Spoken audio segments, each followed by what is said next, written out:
주님 안에서 승리하는 복된 하루가 되시기를 간절히 축원을 드립니다.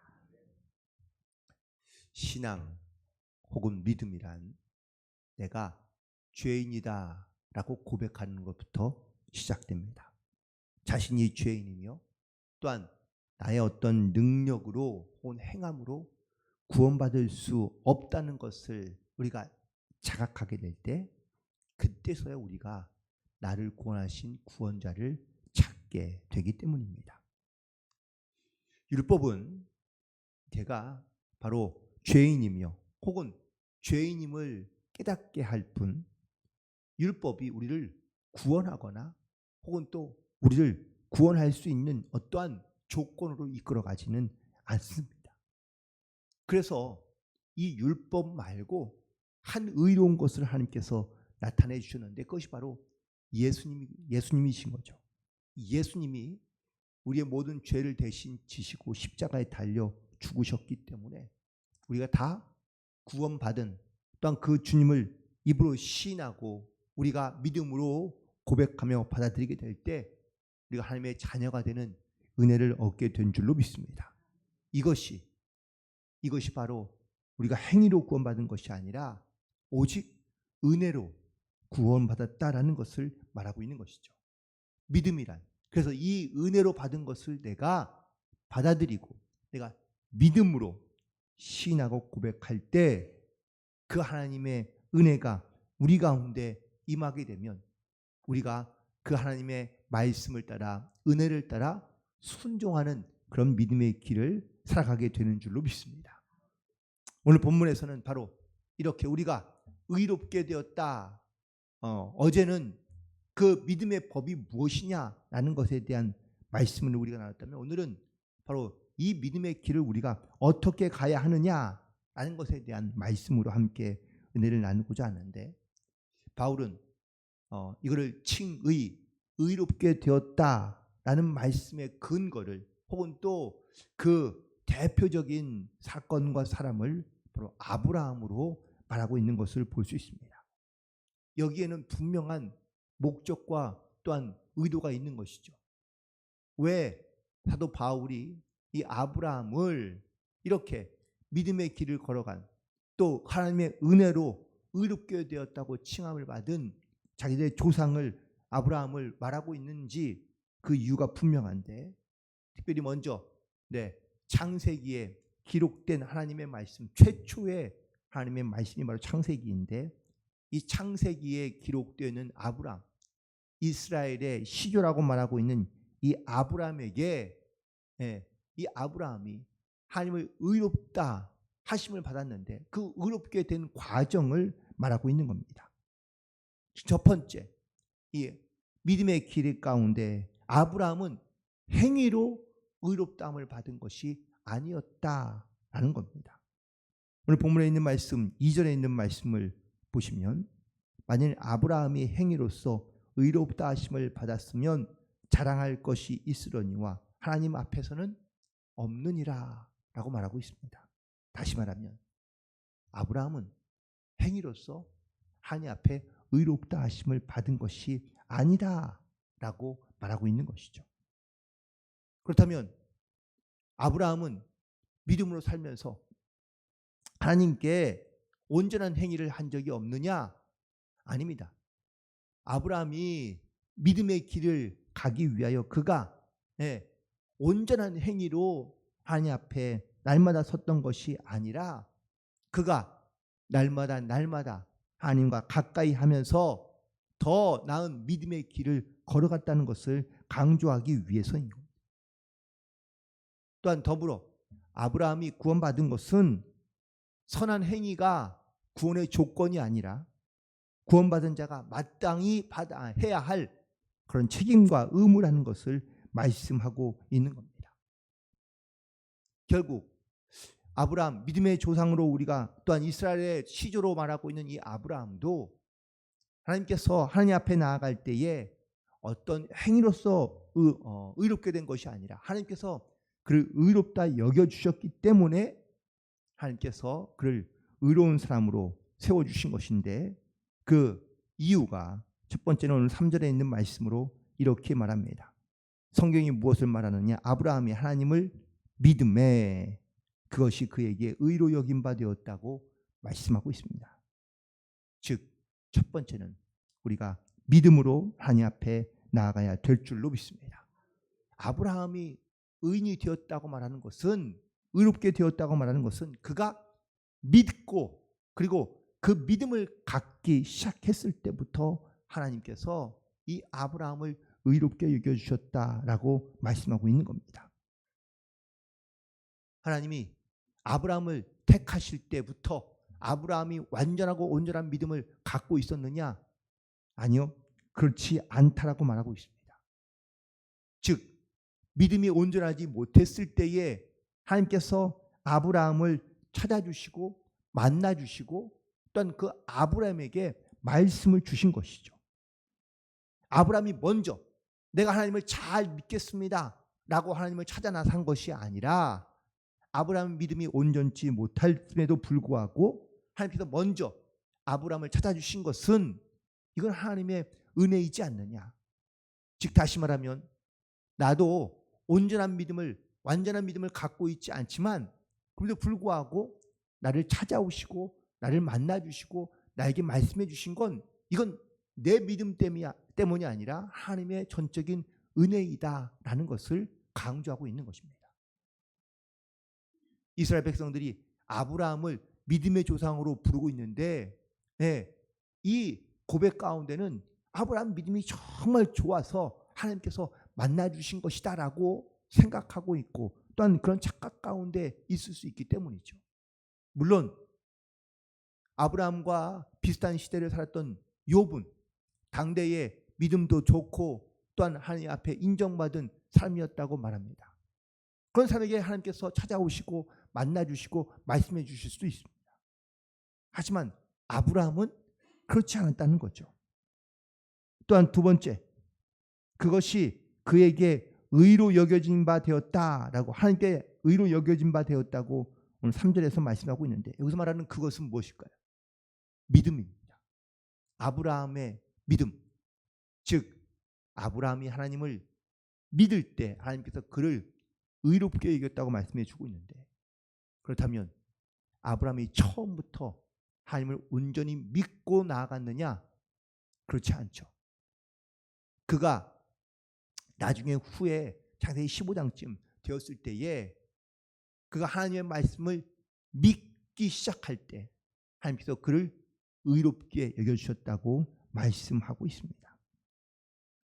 그가 하나님의 말씀을 믿고 순종하기 시작하면서 또한 그의 믿음이 하나님을 믿는 믿음으로 온전해지면서 믿음의 길을 가기 시작하면서 하나님께서 그의 믿음을 의롭게 여겨주시기 시작했다라는 사실입니다. 믿음이 생기기 시작하면 구체적인 그 믿음에 따르는 행동이 우리 가운데 나타나기 시작한다는 겁니다. 우리가 하나님을 믿는다라고 말할 때는 반드시 행동이 수반되어야 됩니다. 내가 그냥 입으로 믿습니다라고 말한다고 믿는 것이 아니라 믿음의 고백 가운데는 그 행함이 반드시 수반되어 내가 믿고 있는 것을 실천하며 살아갈 수 있도록 하나님께서 역사하신다는 것을 우리가 깨닫고 나아가야 될 줄로 믿습니다. 결국 믿는다라는 이 고백에는, 믿음이라는 말에는 우리 하나님의 은혜로 나를 찾아오시고 불러주신 그 부르심 가운데 우리가 믿음을 가지고 나아가는 것이고, 또한 그 믿음을 가지고 함께 나아가면 그 행함을 보시고 하나님께서 우리를 의롭다 여겨주시는 줄로 믿습니다. 그런데 사람들이 믿음을 갖고 행하긴 하지만 행함에도 실수가 있고 행함에도 또한 불순종할 때도 많이 있습니다. 즉, 내가 믿음을 가지고 행하려 하지만 그 행함에서 넘어지거나 아니면 그 행함에서 죄를 지을 때가 분명히 있다는 것이죠. 그 대표적인 예로 다윗을 들은 겁니다. 다윗이 어떤 사람이죠? 이스라엘의 가장 강력한 혹은 또 이스라엘 역사 가운데 가장 훌륭한 사람 중에 한 사람이라고 이야기합니다. 그러나 그도 죄를 범했습니다. 그 죄를 범한 죄는 하나님께서 용서하기 힘든 죄입니다. 그런데 그가 자기의 죄를 깨닫고 하나님께 회개하자, 자기의 삶의 방향을 다시 바꾸자, 하나님께서 다시 그를 용서해 주시고 또 하나님께서 그를 다시 또한 사용해 주신 줄로 믿습니다. 그 이유, 다윗이 그런 고백을 했는데 시편 32편에 고백한 것처럼 오늘 본문에도 말씀해 있죠. 7절 8절에 불법이 사함을 받고 죄가 가려짐을 받는 사람들은 복이 있다. 자기도 불법을 행하고 죄를 범하였지만 그 죄가 가려진 사람은 복이 있다. 이것은 하나님의 은혜를 말하고 있는, 고백하고 있는 것이죠. 또한 주께서 그 죄를 인정하지 아니하실 사람은 복이 있다라고 고백하고 있습니다. 내가 죄가 있지만 하나님은 내 죄를 인정하지 아니하고 하나님은 내 죄를 사해 주신다. 이런 사람은 복이 있는데, 이런 사람이 바로 믿음으로 하나님 앞에 나아가는 사람이고, 또한 이런 사람이 바로 하나님의 은혜를 누리며 이 땅 가운데 살아가는 사람인 줄로 믿습니다. 이스라엘 백성들은 자기들이 하나님 앞에 구별된 백성으로, 그래서 할례를 받습니다. 이 할례가 구원받은, 하나님의 선택받은 백성이라는 표시입니다. 이 할례만 있으면 우리는 다 구원받을 수 있다라고 믿고 있었고, 또한 그래서 그 믿음에 기반한 행동을 하게 하는 것이죠. 실례로 가나안 땅에서 들어가기 직전에 이스라엘 백성들이 그 요단강 동편에서 온 이스라엘 백성들이 다 할례를 행합니다. 할례를 행한다면 전쟁할 수 없습니다. 그리고 적어도 일주일 이상은 남자들은 움직일 수가 없습니다. 그렇다면 이때 누군가가 쳐들어오거나 누군가가 전쟁하면 어떻게 될까요? 그냥 다 망하는 겁니다. 그런데 하나님의 명령을, 말씀을 따라 이스라엘 백성들이 믿음을 가지고 순종했습니다. 행동했더니 그 할례하는 기간 동안 아무도 이스라엘 백성들을 전쟁하지도 아니하고 쳐들어오지도 아니하고 그냥 그들 가운데 무방비로 내버려 두었다는 것이죠. 결국 이 할례는 이런 의미를 갖고 있는 겁니다. 하나님께서 나를 의롭게 여겨주셨으니 이제는 내가 의로운 존재로 살겠습니다 라는 것이 이 할례에 담겨져 있는 의미인 줄로 믿습니다. 할례는 은혜의 결과이지 은혜의 조건은 아닙니다. 할례가 하나님의 구원받은 백성들의 하나의 표시는 될 수 있지만 그것이 구원을 이루게 하는 표시는 아니라는 것이죠. 이스라엘 백성들은 할례를 받았다는 것만으로도 그들은 하나님의 자녀가 되었다고, 아브라함의 후손이 되었다고 이야기합니다. 하지만 할례는 구원받은 표식이 아니라 바로 하나님의 은혜, 그리고 하나님의 은혜에 대한 감사와 믿음으로 그 길을 가겠다고 하는 바로 결단의 표시가 된다는 것을 우리 반드시 깨닫고 나아가야 될 줄로 믿습니다. 하나님께서 아브라함을 부르셨을 때 그는 무할례자였다고 말하고 있습니다. 실제로 아브라함이 하나님의 부르심을 받고 가나안 땅으로 갈 때는 75세였죠. 그런데 아브라함이 할례를 행할 때는 99세였습니다. 무슨 말입니까? 할례를 받지 않았다는 것은 이스라엘 백성들의 개념으로 본다면 바로 하나님을 믿지 못하며 구별된 백성이 아니었다라는 의미이기도 합니다. 그런데 이렇게 무할례자였을 때 하나님께서 아브라함을 찾아오시고 아브라함을 만나 주셨다라는 겁니다. 여기서 질문이 올 수 있습니다. 왜 하필 아브라함일까? 하나님께서 아브라함만 콕 찍어서 아브라함을 만나 주신 것인가? 그렇지 않습니다.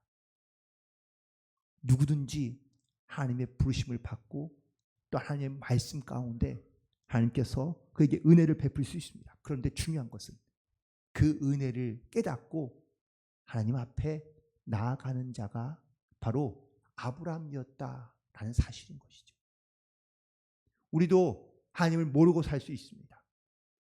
그런데 하나님께서 나를 만나 주시고 찾아와 주시고 나에게 말씀하신 그 사건을 내가 믿음으로 받아들이고 그 말씀 가운데 순종하기 시작하면 하나님께서 그 믿음을 의롭다 여겨주시고 나를 의롭게 여겨주셔서 우리를 하나님께 온전한 길로 믿음의 길로 갈 수 있도록 우리를 또한 이끌어 주시고 인도해 주시는 줄로 믿습니다.